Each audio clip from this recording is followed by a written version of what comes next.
Coming up tonight, the U.S. military wants to fire missiles from the Gulf towards the Florida Panhandle coastline. We'll find out how Gulf County residents feel about living near the flight path.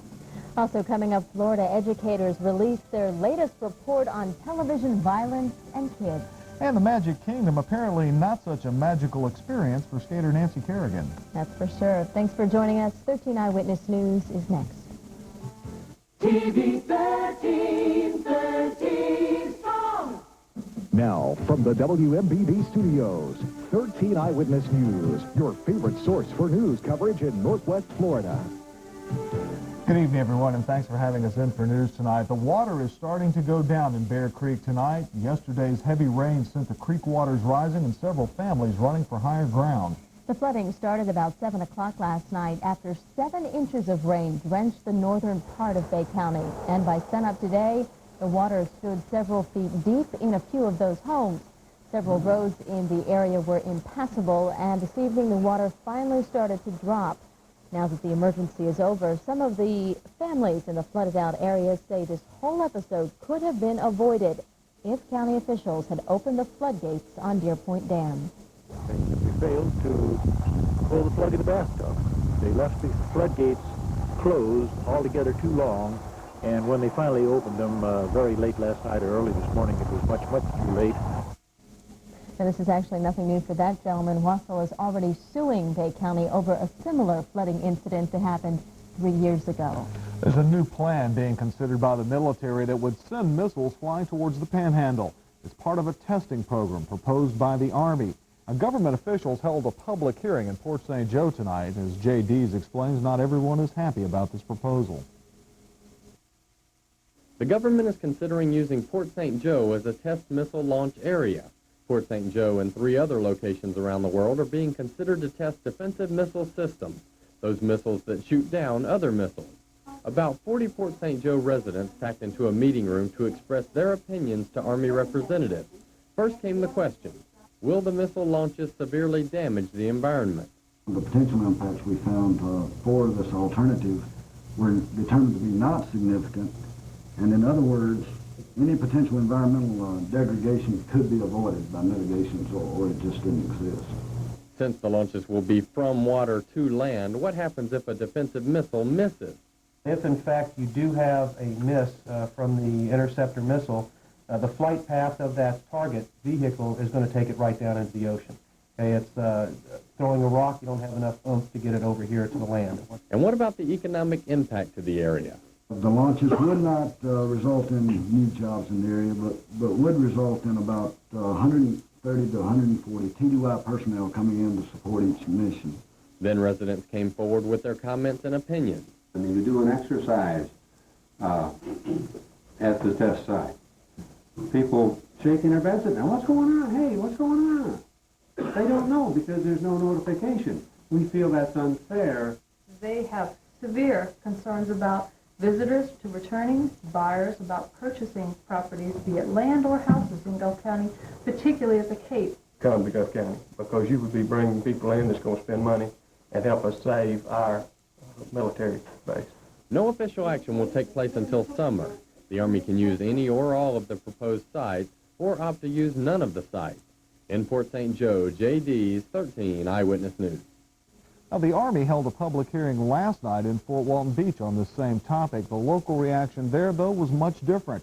Of the 200 or so people who showed up, the majority did not have a problem with this missile testing plan. We'll continue to follow this story for you. Well, some people have a problem with TV violence. Florida's education leaders say they don't like what they're seeing on TV, especially when it comes to children's programs. Today, Education Commissioner Doug Jamerson released the results of a week-long study. It was conducted last month. He says he's discouraged by the findings. The study shows that of the more than 100 shows viewed between the hours of 3 and 11 o'clock at night, more than half of them had at least one violent scene, and almost one-third of them ended in the death of at least one person. So, you know, and kids would understand that in reality that could not happen. Wile E. Coyote could not survive that many rocks falling on his head.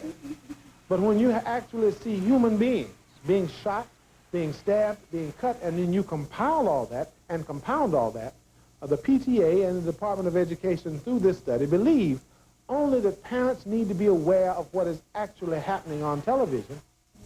And what's happening on television? Well, the study showed that the top 5 most violent programs were cartoons, including Batman, Bonkers, Captain Planet, Looney Tunes, and Tom and Jerry.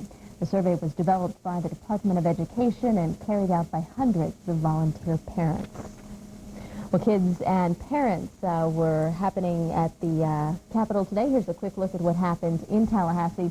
What do you think about kids being able to sue their parents? Well, lawmakers are giving it the go-ahead. So far, a bill that allows kids to sue parents in cases of sexual or physical abuse is moving through the House. A similar bill died last year in the Senate. Opponents say it could get out of hand, break up families, and allow kids to seek revenge. Kids and parents are the focus of another proposed piece of legislation. Lawmakers rejected an idea to have parents write permission notes before their kids can be involved in AIDS education or sex education classes. Current law only requires a note if the parents do not want their children exposed to the lessons. And finally, a way to raise money for sports promotion here in Florida. License plates with team logos are in the works. They would raise money for promotion and also for charity. Lawmakers will talk about it when they take up the budget later this month. In more news, the murder trial of the so-called abortion clinic killer Michael Griffin is heading into its 3rd day of testimony tomorrow. Griffin is charged with the murder of Dr. David Gunn during an abortion rally in Pensacola. Now, the lengthy Griffin trial is delaying another high-profile murder trial. Eric Scott Branch is charged with killing a University of West Florida co-ed in January of 1993. Branch is also charged with raping a Panama City Beach woman 2 weeks earlier on New Year's morning.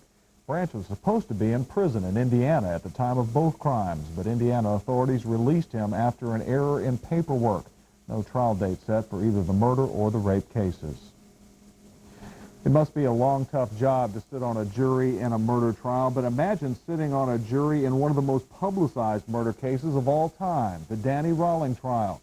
Jennifer Kumick tells us what it might be like to sit on that jury. Basically, they're not going to have access to their family or friends. Perhaps one day a week on Sunday they'll get to visit under the supervision of a bailiff. They'll be locked up in a hotel at night. Their news access will be censored. What they have access to on TV will be censored. Their telephone calls ordinarily would be monitored. It is a stressful time for jurors with such a giant responsibility at hand. That's part of the reason lawyers ask so many questions of potential jurors. Whether anyone at home is sick, are they punctual? By the time the list of 117 jurors is narrowed to 16, the court hopes it has a group they can depend on for this task. How about that? I could not even imagine that. No, that's for sure. Well, in our Around Florida segment tonight, we keep it close to home. The Florida Highway Patrol got more than troopers expected during a traffic stop near Defuniak Springs. Troopers pulled a van that was following a pickup truck a little too closely on I-10. They became suspicious when the female driver said she did not know her male passenger. A search of the van turned up a secret compartment with over 90 pounds of marijuana inside. Investigators think the couple was driving that pot from Texas to Georgia. Investigators in Liberty County say they now know the name of a shooting victim still unconscious in a Tallahassee hospital. The man was found in the parking lot of a Bristol convenience store with a gunshot wound to the head. And for 3 days, police did not know who he was or who shot him. But late this evening, investigators say they do know his name. More details should be available by tomorrow. Fortunately, no one seriously hurt in a car accident in Callaway. The wreck happened a little before 5 o'clock tonight at the intersection of Highway 22 and Star Avenue. State troopers say a van tried to turn onto Star Avenue, but the driver pulled out in front of a car coming the other way. A woman passenger in the van was treated for cuts and bruises, then released from a medical center. Meanwhile, a tragedy on the road near Mossy Head tonight. Florida Highway Patrol troopers have been on the scene for the last few hours. Now, details are quite slim tonight, but they have confirmed that at least one person is dead from that wreck. It happened on 285. We will have more as soon as the information is available. That's too bad. Well, still ahead tonight, there are those who think there's something more behind the apparent suicide of a White House official. We'll update the Whitewater probe. And still later in our newscast, America's sweetheart hit some sour notes. We'll have that story coming up. The rain's all gone. It'll take another 24 hours to get rid of that wind. Details later on 13 Eyewitness News. Dear Eunice, how many people can say say they spent the morning in a fish's mouth and then had seafood for dinner. So a 4-story high must be today. You kind of enter through its you-know-what and end up in his mouth. The view is breathtaking. There was no question what we were having at Shoney's for dinner that night. It's payback time. Gotta run. Love, Shirley. Greetings, players. New Fantasy V Central here with an essential piece of data. The game with lots of winners continues to have even more. Más ganadores, los mehr Gewinner. Because New Fantasy V has 5 drawings per week. More drawings mean more winners. So get with the program. Play the Florida Lottery's New Fantasy V. Because technically speaking, winning's never been so easy. You're watching WMBB TV, 13 Eyewitness News. The case is closed in Callaway concerning bugging at City Hall. You may remember this story. It dates all the way back to April last year. That's when city officials came across some suspicious wires in the ceiling of a building. Florida Department of Law Enforcement officials inspected the wires and sent them off to a crime lab. Now, they say they could not find any evidence to prove or disprove illegal surveillance, so they've left it at that. And while the source of the wires remains a mystery, this case is now officially closed. Well, today, Bay County commissioners and Panama City commissioners got together to talk about the possibility of sharing some office space. As Peterson explains. Not enough space. That was the overall consensus of a joint meeting held by the Bay County and Panama City Commissions today. The city and county are considering building a new building that would house both governments. Now, city officials say they need a new building because this one is antiquated, and if by combining space with the county, in the long run, it will save money. And the discussion today began as a discussion of how the cost of the architectural study would be shared, and also then got to the point of, while the county has made a commitment that they absolutely need a new administration building, really the city commission has not made that firm a commitment. But there is still more analysis to be done. While the county has done studies to determine their needs, the city has not. The bottom line is that we feel that to pursue this further, you have to do a feasibility study and bring on the talent in order to be able to say, does this make sense, or should we drop it and move on to something else? City commissioners will meet again on Tuesday when they hope they will have a final decision. Move a little quicker than we need to. That's not very much time. We'll have time to think about it.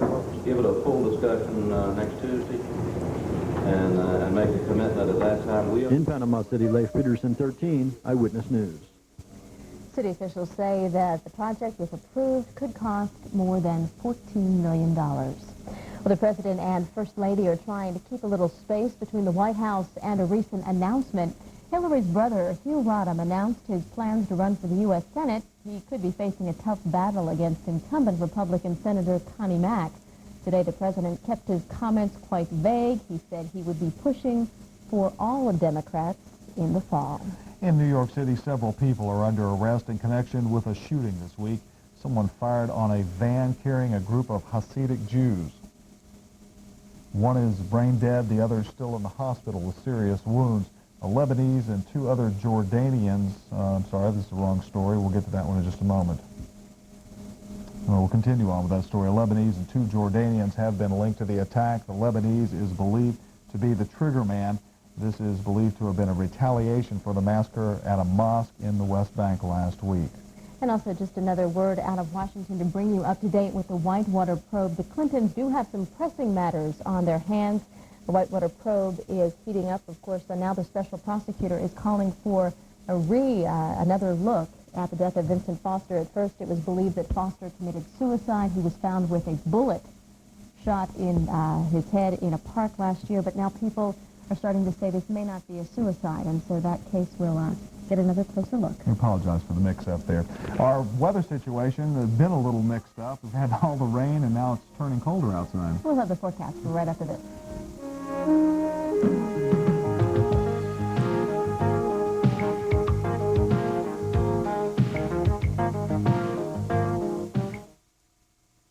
At Ziegler, we follow 2 basic rules. Do what's right and never compromise on quality. That was true when Ziegler was founded in 1927. We have satisfied our customers for over 65 years with the highest quality meat product. Ziegler has become a grilled tradition. From sausage and bacon to hot dogs and lunch meats, the Ziegler tradition is simple, a tradition of great taste.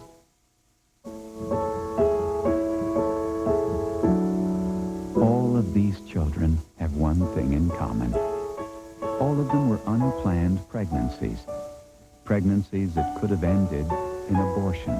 But their parents toughed it out, listened to their hearts, and discovered along the way that sometimes the best things in life aren't planned. Life. What a beautiful choice. Hello. All public school students in Bay County received a grade notice today. Please discuss this notice with your child. Ski jumping, here I come. Big day ahead? Get a Wendy's $2.99 old-fashioned quarter-pound single combo with biggie fries and a 20-ounce drink. Uh-oh. The perfect meal when you're going for the gold. Maybe I'll have dessert first. Welcome back. Captain Noel Miller now joining us with the weather and the colder stuff starting to move in now. Yeah, it's not really as cold as it seems. Just an awful lot of wind out there, and it's going to take it another whole day to wind down out of the northwest. Let's see what the thermometer's reading right now. 50 degrees at both the airport and at Tyndall Air Force Base, and on Panama City Beach, 52. Mariana, 43 degrees. There's not a whole lot of difference. Keep in mind the readings way on up the line are pretty close to what we have here. Relative humidity, 74%. The dew point, 42. Barometer, 29.85. Finally rising. It's budging a little bit in an upward direction. Northwest winds, strong winds, 12 gusting to 23 over the last hour at Tyndall, at Panama City, and Tyndall 18 to 26 over northwest offshore. Gale warnings remain in effect for north-northwest winds currently 26 knots, a 9 to 10-foot sea way out there. Of course, close in since it's coming off land. It's only about 3 to 5. You have to go out there to get the bad stuff. Wouldn't recommend it. Water temp 60 degrees way out there. Out of all the rain, the biggest reading we had, 9.3 inches of rain. Cedar Creek area, of course, anybody that lives in that area knows we got an awful lot of it. And it's over with for right now. Some cooler temperatures filtering in. You can see the lower 40s on up the line where we normally have 30s after fronts pass, and it starts to get chilly here. 47 in Pensacola, 48 in Tallahassee, and in Dothan right now, 43 degrees. And you can see that matches up with what we have on up the line into Alabama. And let's get in a little bit closer in some of our favorite hometowns. In Estill right now, 44, 46 in Tupelo, 48, and 48 degrees in Santa Rosa Beach. Here's a look at what's left of the cloud cover. There still is a thin film of cloud. This is a see-through type of cloud layer, the last to go. It's being